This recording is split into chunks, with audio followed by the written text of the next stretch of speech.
Plane ક્રેશની આ દુર્ઘટના બાદ પ્રધાનમંત્રી નરેન્દ્ર મોદી પણ આજે અમદાવાદ આવી પહોંચ્યા છે। સૌથી પહેલા તેઓ દુર્ઘટના સ્થળે પહોંચ્યા હતા, ત્યારબાદ સિવિલ હોસ્પિટલ પહોંચ્યા અને ત્યારબાદ ગુજરાતના એક પૂર્વ મુખ્યમંત્રી વિજય રૂપાણી કે જેમનું પણ આ દુર્ઘટનામાં નિધન થયું છે, તેમના પત્ની અંજલિબેન રૂપાણીને મળવા માટે તેઓ ગાંધીનગર પહોંચ્યા। ગાંધીનગર ખાતે તેમના નિવાસ સ્થાને અંજલિબેનને મળવા માટે તેઓ પહોંચ્યા હતા અને અંજલિબેન અને તેમના પરિવારજનોને પ્રધાનમંત્રી નરેન્દ્ર મોદીએ સાંત્વના પાઠવી છે। એ જગ્યાએ ગાંધીનગરમાં વિજય રૂપાણીના નિવાસ સ્થાને અત્યારે મોટી સંખ્યામાં લોકો ઉપસ્થિત છે, જમાવડો છે।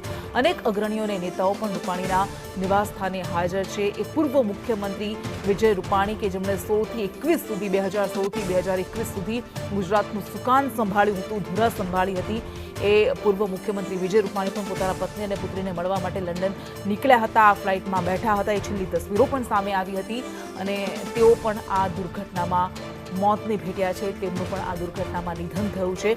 પ્રધાનમંત્રી નરેન્દ્ર મોદી ગાંધીનગર જઈ રહ્યા છે, પહોંચવા માટે નીકળી રહ્યા છે, એટલે આ ખૂબ મોટી દુર્ઘટના કે જેમાં ઘણા બધા લોકો હતા, વીવીઆઈપી પણ હતા, ઉદ્યોગપતિઓ હતા કે જેઓ મોતને ભેટ્યા છે। સંવાદદાતા હિરેન રાવલ આપણી સાથે જોડાયા છે। હિરેન, પ્રધાનમંત્રી નરેન્દ્ર મોદી પણ અંજલિ રૂપાણી, પૂર્વ મુખ્યમંત્રી વિજય રૂપાણીના પત્નીને મળવાના છે।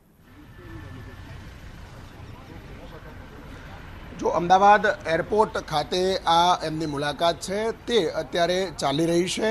એરપોર્ટ પર જ અંજલિ રૂપાણી અને વિજય રૂપાણી પરિવારના નજીકના જે લોકો છે એમની સાથે પ્રધાનમંત્રીએ અમદાવાદ એરપોર્ટ પર મુલાકાત કરી છે। ગાંધીનગરનો કાર્યક્રમ જે હતો એના બદલે અમદાવાદ એરપોર્ટ પર જ તેમની સાથે મુલાકાત તેમણે કરી છે। થોડા સમયમાં જ લગભગ 10:30 આ મુલાકાતનો સમય લગભગ પૂર્ણ થઈ અને અંજલિ રૂપાણી સહિતના જે પરિવારજનો છે એ પરત તેમના નિવાસસ્થાને આવશે। તમને નિવાસસ્થાનના પણ દ્રશ્યો બતાવીશું। અત્યારે રાજ્ય સરકારના સિનિયર મંત્રીઓ, રાજકોટના ધારાસભ્યો પણ અહીંયા પહોંચેલા છે અને અંજલિ રૂપાણી પરત આવે એની અહીંયા રાહ જોવાઈ રહી છે। એમના પરિવારને સાંત્વના પાઠવવા માટે આ તમામ મંત્રીઓ પહોંચ્યા છે, જેમાં રાજ્ય સરકારના સિનિયર કેબિનેટ મંત્રી મુળુભાઈ બહેરા, કુબેરભાઈ ડિંડોર, બળવંત ભાનુબેન બાબરિયા અને કુંવરજી બાવળિયા, આ 4 મંત્રીઓ છે તે અહીંયા પહોંચ્યા છે। રાજકોટના ધારાસભ્ય ઉદય કાનગડ પણ અહીંયા પહોંચ્યા છે।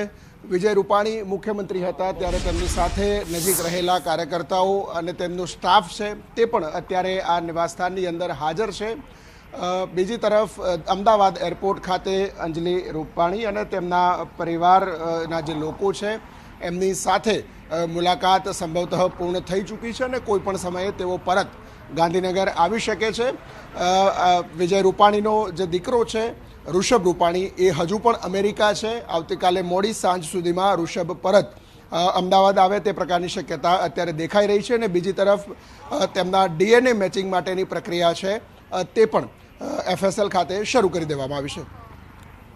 જી બિલકુલ, એટલે અમદાવાદ એરપોર્ટ પર પ્રધાનમંત્રી નરેન્દ્ર મોદીએ પૂર્વ મુખ્યમંત્રી વિજય રૂપાણીના પરિજનોને તેમના પત્ની અંજલિ રૂપાણીને મળ્યા છે અને મોટી સંખ્યામાં નેતાઓ અત્યારે વિજય રૂપાણીના નિવાસ સ્થાને, સ્વર્ગસ્થ વિજય રૂપાણીના નિવાસ સ્થાને પહોંચ્યા છે, પરંતુ પ્રધાનમંત્રી નરેન્દ્ર મોદીએ વિજય રૂપાણીને મળીને સાંત્વના પાઠવી છે। આ એવી ઘડી છે કે જેમાં એ પરિવારનું દુઃખ વહેંચી શકાય એ માટે પ્રયાસ કરવામાં આવી રહ્યા છે। પીએમ મોદી અંજલિ રૂપાણીને મળ્યા। અંજલિ રૂપાણી પણ આજે વહેલી સવારે અમદાવાદ આવી પહોંચ્યા હતા, તેમને મળવા માટે જ વિજય રૂપાણી નીકળ્યા હતા, તેમની અને તેમની પુત્રીને મળવા માટે તેઓ નીકળ્યા હતા, પરંતુ આ ફ્લાઇટ ઉડાન ભરે અને થોડીક ક્ષણમાં આ દુર્ઘટનાગ્રસ્ત થયું વિમાન, તેમાં તેમનું મૃત્યુ થયું છે, તેમનું નિધન થયું છે અને ડીએનએ સેમ્પલ લેવાની કામગીરી કરવામાં આવી અને અંજલિ રૂપાણી, તેમના પત્ની કે જેઓ અમદાવાદ એરપોર્ટ પર આજે વહેલી સવારે આવી પહોંચ્યા હતા, પ્રધાનમંત્રી નરેન્દ્ર મોદીએ તેમની સાથે વાત કરી, તેમને સાંત્વના પાઠવી। પણ આ બધા જે નેતાઓ, તમામે નેતાઓ કે જેમણે